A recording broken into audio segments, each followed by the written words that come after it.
campaign prepares an amazing table, but multiplayer is your meal. I could eat it every damn day, forever. It's like sitting around on the couch with 7 of your buddies, playing Halo multiplayer, trash talking.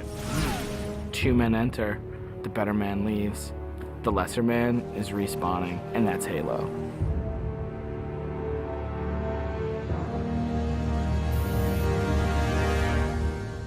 The beta. It's super important to have these like big ticket like milestones that sort of force a bunch of wishy-washy designers to get their shit together. So for the multiplayer team, it is absolutely a test of all the stuff we've been doing. Destination. I'm really terrified about what people are going to say. The public beta is where it all comes together. Beat the shit out of our code, come break our cookie system, come try to, like, it's a great security test. Maybe they're going to find new glitches that we can fix. That's why I'm like, please, please, find new glitches, find new glitches. We made a bunch of changes in Reach that are pretty significant. For multiplayer, especially, there's a lot of people who are super passionate about the features that we put into it. The DMR is absolutely an awesome, worthy successor to the battle rifle. You kind of get control over how accurate your shot is going to be. If you're spamming that trigger as fast as you can fire it, it's going to go kind of wild. If you're trying to like hit a guy really, really far away, then you have to slow that down. Everyone's totally destroying with the DMR. It's like everyone's got a Death Star in their hands. I usually go back to the Needler. That's one that always makes me happy. Everyone's always wanted the Needler to be sweet because it's hilarious and fun. Then it gets too sweet, or all of a sudden like something gets fixed, and it's like, oh, tracking's fixed now, and you're like, guys just burst. It's been fun to go back and kind of re-envision some of the old friends. Like the sniper rifle. Like I pick up the sniper rifle and I'm like, this is it. It's totally happening, and I'm about to rain death on the plebeians that I work with. Overkill. And I'm like, yep, it's back.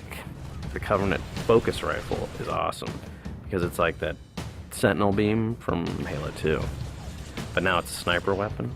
When the pistol started to come back, it was insane.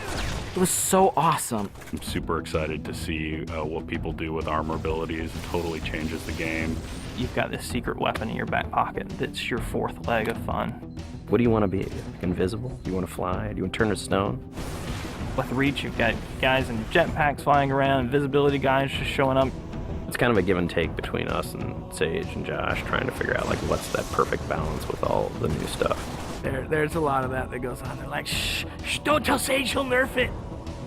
You're juggling plates, right? You're just sitting there spinning the plates, and occasionally one starts spinning, you're like, ah! And you're like, make Invis more powerful. And everyone's like, no, I'm picking Invis. And you're like, okay, make it less powerful. And then, oh, now everyone like, I mean, that's what Sage and those guys do. It's a fucking huge challenge. We don't ever want to create one super weapon that works in all cases, because that tends to make the game fairly dull. It's really up to the player to decide how do they want to play on a particular map. It's a choice. Double kill. That's, I think, Halo at its best, is like making these choices. You start the game, and immediately you get to choose a loadout. You're making a single selection that includes your armor ability and your weapon. We sort of pair those intentionally. It breeds this smarter combat. You'll definitely notice a big difference in how the game functions. Right now, at this exact moment in development, Armor Lock's insane. It's super powerful. I love it. It is just fucking fun. There are 2 Slayer maps. There's Powerhouse, which is an asymmetrical map. Lots of indoor-outdoor action. Sword Base is a very vertical map. Moving around Sword Base is a completely different scenario when you've got a jetpack versus when you're sprinting. This time around, we decided to integrate all of the multiplayer maps within the campaign. Overlook is another Pioneer-style base. We're using it for a game type called Generator Defense. That's also a multiple loadout game type. Your loadouts are actually far more varied than, say, in Slayer. Boneyard is our largest map we've ever done in multiplayer. It's definitely the most complicated multiplayer space we've ever tried, and it's also a new game type. Invasion is this big team battle. We sort of sat down and said, let's try to make an objective game that has elements like Slayer and try to make that more fun. And we wanted a big, huge, lots of guys and all these fictional elements. We've added a couple new objective game types, Headhunter, Stockpile. Headhunter. It's so much fun.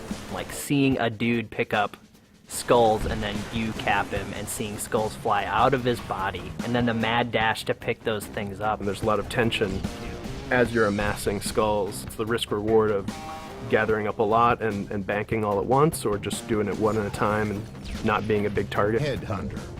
Stockpile is a team game based on capture the flag. 2 teams each have their collection zone or stockpile. There are multiple flags on the map, and your goal is to grab a flag, take it to your goal. It's a game of capture and defense. We have what we call the party games. We have Race, we have Oddball, we have King of the Hill, but like, Slayer's the thing you keep coming back to. Like, for me, Slayer is the game. Slayer is multiplayer. The arena is a really awesome evolution for people who want to play really hardcore competitive multiplayer.